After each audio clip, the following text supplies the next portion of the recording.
నమస్తే. Welcome to mirror TV. నేను పవన్. ప్రస్తుతం మన రాష్ట్రంలో చూస్తున్నాం రైతులంతా వరి నాట్లు వేసే పనిలో ఉన్నారు. గతంలో బీఆర్ఎస్ ప్రభుత్వం ఏదైతే వరి నాట్లు వేసే ముందు రైతు బంధు పేరిట ఏదైతే ఎకరానికి 5,000 ఎంతో కొంత ఆ చిన్న సన్నకారు రైతుకు సహాయపడింది. కానీ ప్రస్తుతం ఉన్న ప్రభుత్వం ఏదైతే గత సంవత్సర కాలంలో అధికారంలోకి వచ్చిన ఆ రైతు బంధు అనే ఏదైతే తీసుకొచ్చిన స్కీమ్‌ని పూర్తిగా బంద్ చేసిర్రు. వీళ్ళు ఏదైతే రైతు భరోసా పేరిట వాళ్ళు గత బీఆర్ఎస్ ప్రభుత్వం ఏదైతే ఎకరానికి 5,000 ఇస్తే మేము 7,000 ఇస్తామన్న వాళ్ళు పూర్తిగా ఆ రైతు బంద్ అయిపోయిందని రైతులు ఆవేదన వ్యక్తం చేస్తున్నారు. నిజంగానే ఆ రైతు బంద్ అవ్వడం వల్ల రైతులకు ఆ ఇబ్బంది కలుగుతుందా పెట్టుబడి విషయంలో అనే విషయాన్ని మనం మాట్లాడే ప్రయత్నం చేద్దాం. మనతో పాటు బాజిరెడ్డి జగన్ గారు ఉన్నారు. మనం మాట్లాడే ప్రయత్నం చేద్దాం. అన్న నమస్తే అన్న. ముందుగా రైతు బంధు విషయంలో మీ స్టాండ్ ఏంటి? దీన్ని ఎలా చూస్తారు? రైతు బంధు అనేది బీఆర్ఎస్ ప్రభుత్వం అధికారంలో ఉన్నప్పుడు హైలైట్ ప్రాజెక్ట్గా అది ఒకటి ఉండే. కేసీఆర్ గారికి ఏదైతే పేరు వచ్చిందో అది ఈ రైతు బంధు రైతు బీమా అనే స్కీమ్ల ద్వారానే మేజర్ పేరు వచ్చింది. తర్వాత ఇంకా చాలా వెల్ఫేర్ స్కీమ్స్ ఉన్నా అది ఆయన సిగ్నేచర్ స్కీమ్గా నిలిచిపోయింది ప్రజల గుండెల్లో. ఎందుకనంటే తను పండించినా పండించకపోయినా పట్టా ఉన్న ప్రతి రైతుకి ఇన్పుట్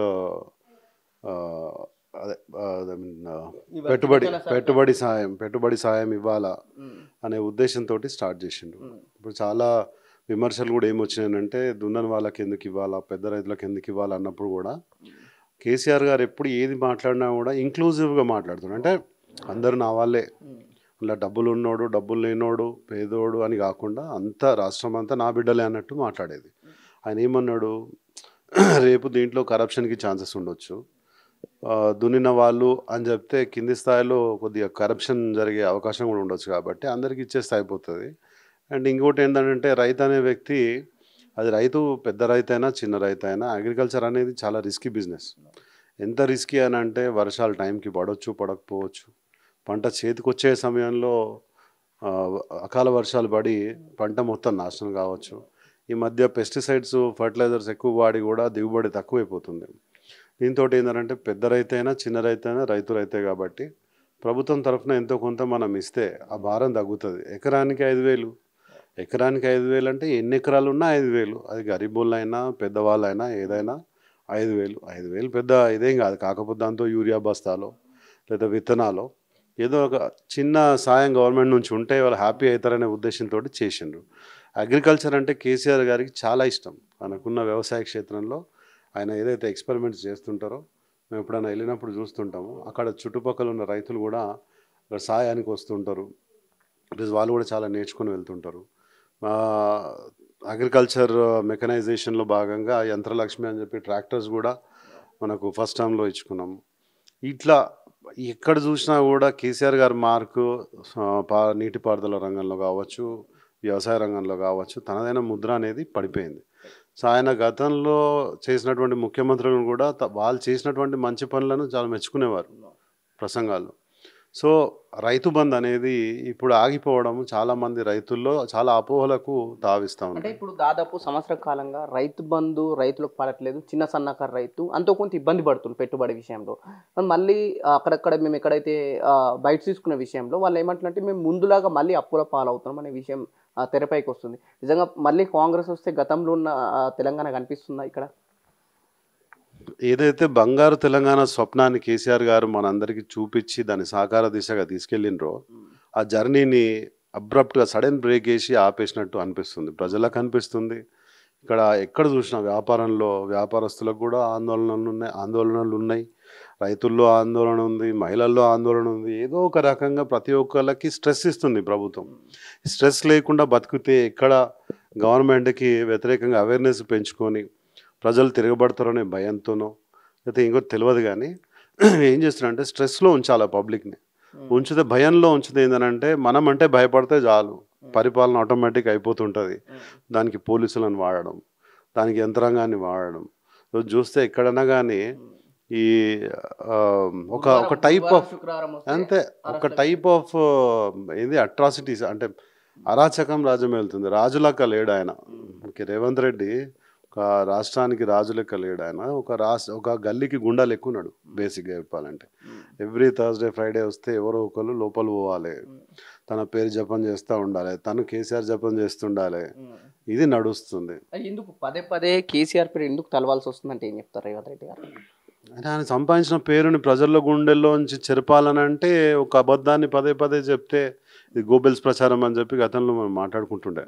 ఇప్పుడు చంద్రబాబు నాయుడు గారు ఇక్కడ ఉన్నప్పుడు గోబెల్స్ ప్రచారము అని చెప్పి మాట్లాడుతుండే, గుర్తుందో లేదో మీకు.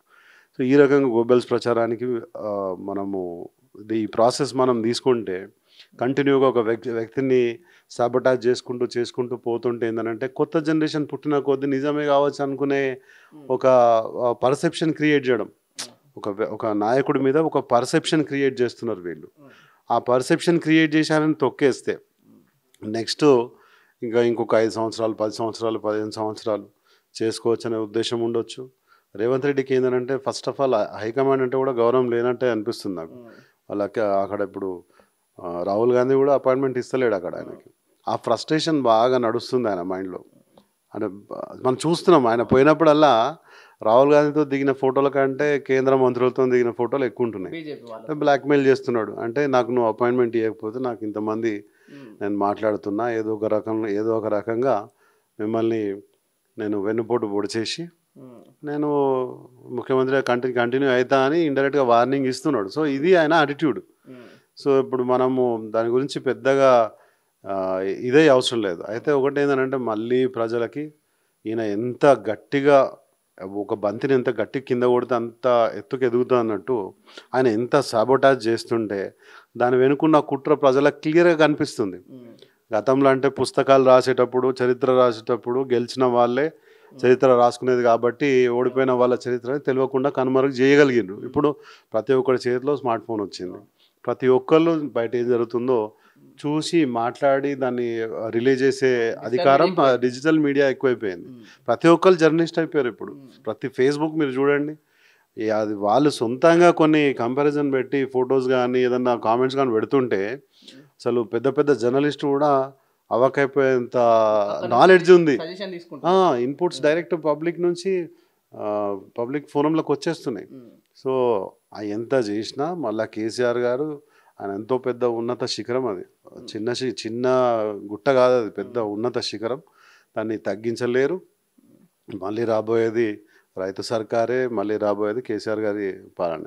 రైట్. ఒకవైపు రైతు బంధు విషయంలో ప్రతి రైతుకు పంట పండించే ప్రతి రైతుకు 5 ఎకరాల ఎకరానికి 5,000 చొప్పున గత ప్రభుత్వం ఇస్తే ప్రస్తుతం ప్రభుత్వం నిర్ణయం తీసుకుంది. ఒకటి అయితే అసెంబ్లీలో అయితే పూర్తిగా స్టేట్ ఫార్వర్డ్ చెప్పిన తుమ్మల నాగేశ్వరరావు గారు మేము ఇప్పటి వరకు రైతు భరోసా పైన ఎటువంటి విధి విధానాలు రూపొందించలేదన్న వాళ్ళు ప్రస్తుతం 7 ఎకరాల వరకే మేము రైతు బంధు ఇవ్వదలుచుకున్నాం అంటున్నారు. ఏదైతే తుమ్మల నాగేశ్వరరావు గారు, దీనిపైన మీ కామెంట్ ఏంటి? వాళ్ళు ఒకటి బోనస్ ఇచ్చి చేతులు దులిపేసుకున్నారు. బోనస్ అందరికి పడిందంటారా? అంటే నేను చాలా చోట్ల అడిగినా, కొంతమందికి పడ్డది కొంతమందికి పడలేదు. ఇది కూడా సేమ్ రైతు ఏదైతే మనం మొన్న రుణమాఫీ జరిగిందో అట్లనే ఇది కూడా ఏంది 50-50. అయినోళ్ళు హ్యాపీ ఉన్నారు, కానోళ్ళు చాలా ఎక్కువ మంది ఉన్నారు. సో ఏంటంటే ఒకటి మేము ఇది చేసేసినాం కదా అని చేతులు దులిపేసుకున్నారు. జనాలు మర్చిపోతారు, ఇంకొక 1 year కానీ 1 year వరకు నడిపించవచ్చు, లేదంటే ఇంకో ఎలక్షన్ ఏదైనా వచ్చే వరకు నడిపించవచ్చు అనే ఉద్దేశంతో వాళ్ళు చేతులు దులిపేసుకున్నారు. ఎందుకంటే ఇన్ని క్యాబినెట్ మీటింగ్స్ అయినాయి, ఇన్నిసార్లు క్యాబినెట్ మీటింగ్ అయినా కూడా దాని గురించి ప్రస్తావన రాలేదని అంటే ఇది ఇప్పుడు ఈ రేవంత్ రెడ్డి ఎగవేత రెడ్డి ఎవరైతే ఉన్నారో ఎగవేస్తున్న అన్ని రంగాల్లో ఎగవేతలకు పాల్పడుతున్నటువంటి రేవంత్ రెడ్డి ఆయన ఏంటంటే ఆయన ఉద్దేశంలో ఆయనకి బేసిక్ ఏంటంటే ఏది ఇచ్చినా కేసీఆర్ గారికి పేరు వస్తుంది, మన పేరు రాదు కాబట్టి దాన్ని ఏదో ఒక రకంగా దాన్ని డిలీట్ చేయాలి, ఒమిట్ చేయాలి, ప్రసంగాల్లో దాని గురించి మాట్లాడొద్దు అనే ఉద్దేశంతో ఆయన పోతున్నాడు. సో ఇది మళ్ళీ తర్వాత కూడా ఏంటంటే మళ్ళీ ఏదో బోనస్ అని చెప్పి మళ్ళీ ఇట్లనే చాలామందిని ఎక్స్క్లూడ్ చేసి కొంతమందికి ఇచ్చే ప్రయత్నం అయితే జరుగుతుంది. ఇప్పుడు తుమ్మల నాగేశ్వరరావు గారు కూడా మొన్న మాట్లాడినప్పుడు ఆయన అసలు ఒక మంత్రిలాగా మాట్లాడిందా అనిపించింది. ఆయన ఏది అకౌంటబిలిటీ లేదు వీళ్ళ ప్రభుత్వంలో. ఏంటంటే ఒక్కొక్క మంత్రి ఒక్కొక్క తీరు సమాధానాలు చెప్తున్నారు, క్లారిటీ లేదు. వాళ్ళు అసలు కూర్చొని ఏం మాట్లాడతారో కూడా అర్థమవుతలేదు.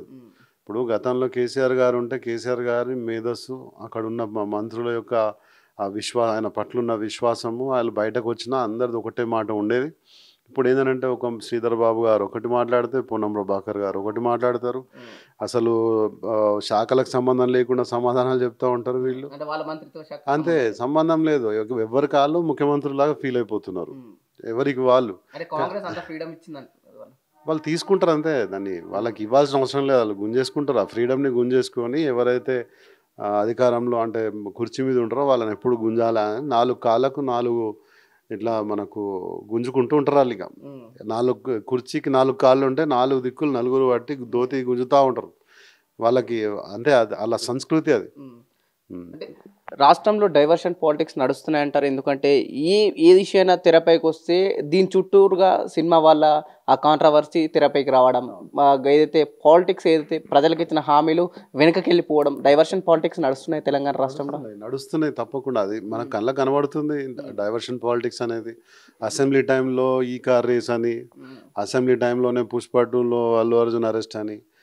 ఏందనంటే చాలామంది నిరుద్యోగులు క్యాలెండర్ కోసం అడుగుతున్నారు. ఓకే, బీసీలు అంతా కూడా బీసీ డిక్లరేషన్ ఏమైందని అడుగుతున్నారు. రైతులు అంతే, రైతులు రుణమాఫీ గురించి అడుగుతున్నారు. ఇవన్నీ అడుగుతున్నారు. ఎక్కడ అసెంబ్లీ ముట్టడి కార్యక్రమాలు పెట్టుకుంటారు అని చెప్పి అందరినీ ఫ్యాన్స్ అందరినీ, ఎందుకంటే అల్లు అర్జున్కి ఫ్యాన్స్ ఎక్కువ. అది గెలికిరు అనుకో, దాంట్లో చాలామంది యువకులు, రైతులు, అన్ని రకాల వర్గాల వాళ్ళు ఉంటారు ఫ్యాన్స్లో. వాళ్ళంతా ఇటు డైవర్ట్ అయిపోతారు అనమాట. డైవర్ట్ అయిపోయి దీని గురించి కామెంట్స్ పెడుతుంటారు, ఆయన తిడుతుంటారు, ఏదో చేస్తుంటారు. బట్ అసలైన టాపిక్స్ మాట్లాడారు ఎవరు, క్వశ్చన్ చేయరు ఎవరు. ఇంకోటి ఏంటంటే అడిగే ప్రశ్నించే కమ్యూనిస్టులు కూడా వీళ్ళ సైడే ఉండేసరికి ఆయన ఏదంటే అది దానికి వీళ్ళు తందాన అనేసరికి జనాల్లో విశ్వాసం పోతుంది, ప్రభుత్వం మీద విశ్వాసం పోతుంది, ప్రశ్నించే పార్టీలు ఏవైతే ఉన్నాయో వాటి మీద విశ్వాసం పోతుంది. కాబట్టే బీఆర్ఎస్ పార్టీ ఎజెండాని ప్రజల ఎజెండాని మొయ్యడానికి సిద్ధమైంది.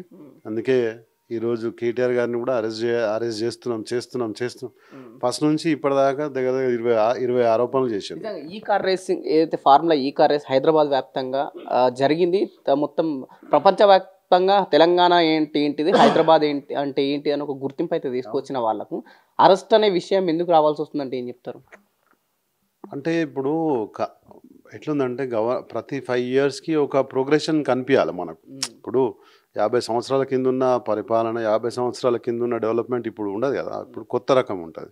ఇప్పుడు ఐఫోన్లు వస్తున్నాయి, స్మార్ట్ ఫోన్స్ పెరిగిపోయినాయి, 5G వస్తుంది, కొత్త పిల్లలు కూడా వాళ్ళ భాష మారిపోతుంది. సో ఈ మారుతున్నటువంటి ఈ ప్రోగ్రెషన్ ఏదైతే ఉందో ఈ ప్రోగ్రెషన్కి తగ్గట్టు పరిపాలన చూపెట్టాలి ప్రజలకి కదా. ఇప్పుడు గతంలో తెంపినట్టు పంచాయతీలు ఈరోజు తెంపలేం కదా. ఈరోజు ప్రతి ఒక్కరు కోట్లకు వెళ్తున్నారు. ఊర్లో పెద్ద మనిషి అంటే కూడా గౌరవం లేకుండా అయిపోయింది. అంటే ఏంది అంటే జనరేషన్ మారిపోయింది. మారిపోయిన జనరేషన్కి తగ్గట్టు మన పరిపాలన కూడా చూపెట్టాలి, లేకపోతే అవుట్డేటెడ్ పాలిటిక్స్ అంటారు. ఇప్పుడు కాంగ్రెస్ వాళ్ళది ఏంటంటే మొత్తం ఎప్పుడో మ్యాకివెల్లీ ఇది మధ్య యుగాల నాటి పరిపాలనలో ఎట్లా చేసిండ్రు, వాళ్ళని ఒత్తాల, వీని దొక్కాల, యువరాజును లేపాల, యువరాజును గొప్పోడు అని చెప్పి చరిత్రలో రాయాలా, ఈ పాత పుస్తకాలు చదివి నడిపించే పరిపాలన అది. ఇప్పుడు బీఆర్ఎస్లో కేటీఆర్ గారు అది ఎట్లుంటుంది అంటే కొత్త ఓరవడి, కొత్త స్టైల్, కొత్త యాటిట్యూడ్. ఆయన చాలా ఇట్లా కాన్ఫిడెంట్గా ఉంటాడు. ఆయన చూపిస్తే ఏంటంటే అసలు సెలబ్రిటీసే కాదు, ప్రతి రాష్ట్రం మొత్తం అసలు ఇప్పుడు ఇక్కడ ఈ కమ్యూనిటీలో చాలామంది యువకులు బిజినెస్ పీపుల్ ఉన్నారు. వాళ్ళు ఇప్పుడప్పుడు కలుస్తుంటే ఏమంటారంటే కేటీఆర్ नहीं है सो बहुत गैप दिख रहा అని చెప్పి అడుగుతుంటారు వాళ్ళు. ऐसा रहता क्या बोलना, वो लोग एक एजेंडा से चले गए కాంగ్రెస్ వాళ్ళే, అదంతా నమ్మేసిండ్రు కాబట్టి అయిపోయిందని చెప్పి. సో ప్రతి ఒక్కరు మిస్ అవుతున్నారంటే దానికి రీజన్ ఏంది, ఆయన చేసింది కరెక్ట్ అన్నట్టే కదా. ఆ రోజు ఈ కార్ రేసింగ్కి ఎంతమంది వచ్చారు, ఎక్కడెక్కడి నుంచి వచ్చిండ్రు, దానికి ఎంతమంది టికెట్స్ తీసుకుంటారు, దానికి సంబంధించి ఇక్కడ మన ప్రోడక్ట్స్ ప్రమోషన్ అవుతుంటుంది, ఇక్కడ చిన్న చిన్న వ్యాపారులు బతికిపోతుంటారు. అదొక ట్రెడిషన్ లాగా కంటిన్యూ చేస్తుంటే ఏమవుతుంది. ఇప్పుడు మన ఫ్రాన్స్లోనో ఇటలీలోనో మన టూర్ డే ఫ్రాన్స్ అని చెప్పి సైక్లింగ్, చిన్న చిన్న సందుల్లోంచి సైక్లింగ్ రేస్ పెడతారు. మనకు లాన్స్ ఆర్మ్స్ట్రాంగ్ అప్పుడు చాలా ఫేమస్ సైక్లిస్ట్ అతను. ఆ సైక్లింగ్ అనేది ఇప్పటి వరకు ఎప్పుడో ఏదో ప్రభుత్వం అంటే తీసుకొచ్చిన ట్రెడిషన్ని ఈ రోజు వరకు ఎన్ని ప్రభుత్వాలు మారినా టూర్ డే ఫ్రాన్స్ అనేది మారదు. అట్లా చాలా గ్రాండ్ ప్రీస్ ఉన్నాయి. చాలా దేశాల్లో గ్రాండ్ ప్రీస్ నడిపిస్తారు. ఏ రాజకీయ పార్టీ అధికారంలోకి వచ్చినా దాన్ని మాత్రం తప్పరు వాళ్ళు. ఎందుకంటే వాళ్ళకి చట్టం అంటే భయం, వాళ్ళు చేసుకున్న లీజ్ అంటే భయం, ఎందుకంటే డబ్బులు ప్రజలే కాబట్టి ఆన్సరబుల్ ఉండాలని చెప్పి భయపడి చేస్తారు. దాంతో వాళ్ళకు ఎంత టూరిజం వస్తుంది. మన దేశం ఇంత పెద్దగా ఉన్నా ఒక ఒలింపిక్స్లో మెడల్స్ రావాలంటే మనం తనలాడాలి. ఈ ప్రభుత్వాలు డబ్బులు సరిగ్గా ఇవ్వవు. ఈ కొత్త స్పోర్ట్స్కి ఎంకరేజ్మెంట్ లేదు. గ్రామీణ వాతావరణంలో ఉన్న పిల్లలు కబడ్డీ, వాలీబాల్, ఖోఖో తప్ప వాళ్ళకి వేరే స్పోర్ట్స్ నేర్పిస్తలేరు. సో ఒక కొత్త స్టైల్ తీసుకొస్తే కొత్త స్పోర్ట్కి అట్రాక్ట్ అయితే చాలా యువకులందరూ కూడా మంచి ఫ్యూచర్ ఉంటుంది, బిజినెసెస్ బాగుంటాయి అనే ఉద్దేశంతో తీసుకొచ్చిండు. సరే అడ్వాన్స్ ఏదో డబ్బులు ఇచ్చిందని చెప్తున్నాడు. ఆయన జేబులో అయితే పెట్టుకోలే కదా. ఇంకోటి ఏదో ట్రోల్ చేస్తున్నారు. అసలు కేటీఆర్ గారు కడిగిన ముత్యంలాగా బయటకు వస్తారని బీజేపీ పార్టీ రఘునందన్ రావు ఇట్లాంటి అడ్వకేట్స్ చాలామంది కూడా మంచి అడ్వకేట్స్ ఆధారాలు నిల్వయనే చెప్తున్నారు వాళ్ళు. అంటే ఈ కార్ రేసింగ్లో పెద్ద కుంభకోణం జరిగింది. కేవలం ఇది కేటీఆర్ గారు తన సొంత లాభం కోసం చేసుకున్నారని కాంగ్రెస్ పార్టీ మొదటి నుంచి ఆరోపణ చేసుకుంటూ వస్తుంది. ఈ రేపో మాపు అరెస్ట్ అని గత కొన్ని రోజుల్లో కొనసాగుతుంది. నిజంగానే కేటీఆర్ గారు అరెస్ట్ అవుతారా?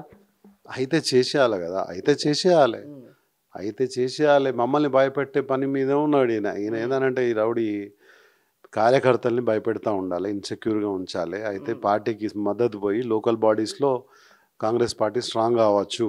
ఎందుకంటే ఇట్లా గుడ్ విల్ పోయింది, కాంగ్రెస్ పార్టీ గుడ్ విల్ పోయింది.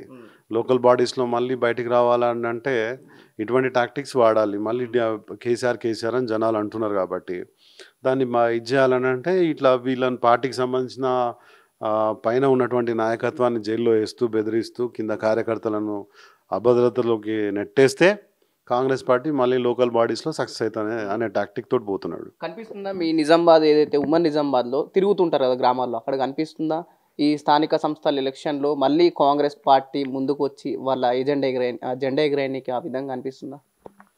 ఇది చెప్పలేమండి. ఎందుకనంటే ప్రజల్లో ఉంది, అనిశ్చితత ఉంది. బయటకు వస్తలేరు. ఇంకో 4 సంవత్సరాలు ఉంది కదా చూద్దాం అన్నట్టు కొంతమంది చూస్తున్నారు. కానీ నాకు తెలిసి ఇంత రాక్ బాటంకి వెళ్ళిపోయిందని అంటే కాంగ్రెస్ పార్టీ నాకు రిజల్ట్స్లో కొద్దిగా తేడా కొడితేనే అయితే ప్రజలు కొంచెం చూపించాలి. ప్రజలు వీళ్ళకి చాలా అప్సెట్ ఉన్నారు ఇప్పుడు. అది కింద పడితేనే ఇప్పుడు వాళ్ళు కొడితేనే కాంగ్రెస్ పార్టీ అనేది మళ్ళీ భూమి మీదకి వస్తుంది. లేకపోతే ఏదో ఆకాశంలో మేఘాల మీద తేలుతున్నట్టు ప్రతి ఒక్కళ్ళు కూడా అధికారాన్ని అనుభవిస్తున్నారు కదా. వాళ్ళు భూమి మీదకి రావాలని అంటే ఈ లోకల్ బాడీస్లో ఓడగొట్టాల్సిందే. ఓడగొట్టకపోతే ఇదే బెదిరింపులు ఇట్లనే కంటిన్యూ అవుతూ ఉంటాయి. మొన్న గిరిజనులను రైతులను అరెస్ట్ చేస్తే కూడా ఎవరు నోరు మెదుపుతలేరు. కమ్యూనిస్టులకు ఏమైందండి? వాళ్ళు ఎప్పుడు సాయుధ పోరాటం నుంచి ఇప్పటి వరకు బలహీన వర్గాల కోసం బడుగు అనేది మన గిరిజనుల కోసము దళితుల కోసం కొట్లాడిన వాళ్ళు ఈరోజు ఏం చేస్తున్నారు? వాళ్ళు ఎవరైనా అడుగుతున్నారా? అడుగుతలే. పాపం వాళ్ళ కరెంట్ షాక్లు ఇచ్చి ఏదేదో చేసి జైల్లో పెట్టి మొన్న రిలీజ్ చేసిండ్రు. ఒక నరేందర్ రెడ్డి గారు పాపం ఆయన ఏం చేసిండు? ఆయనకు గుడ్డిగా సంతకం పెట్టించి ఆయన లోపలేసిండు. ఎందుకనంటే అది రేవంత్ రెడ్డి ప్రత్యర్థి కాబట్టి, కొడంగల్లో ఈయన ప్రత్యర్థి కాబట్టి ఆయన దొక్కాలి. అట్లా ఇక్కడి నుంచి క్యాడర్ ఉండొద్దు. ఈ క్యాడర్ అవసరం లేదు. తెలంగాణ మన బీఆర్ఎస్ పార్టీకి క్యాడర్ అవసరమే లేదు. ప్రజలే సపోర్ట్ చేస్తారు. కేసీఆర్ గారు ఉంటే చాలు. కేసీఆర్ గారి ఫేస్ చూసుకొని మేము ముందుకు నడుస్తాం. మేమంతా కూడా సైనికుల్లో పనిచేస్తాం.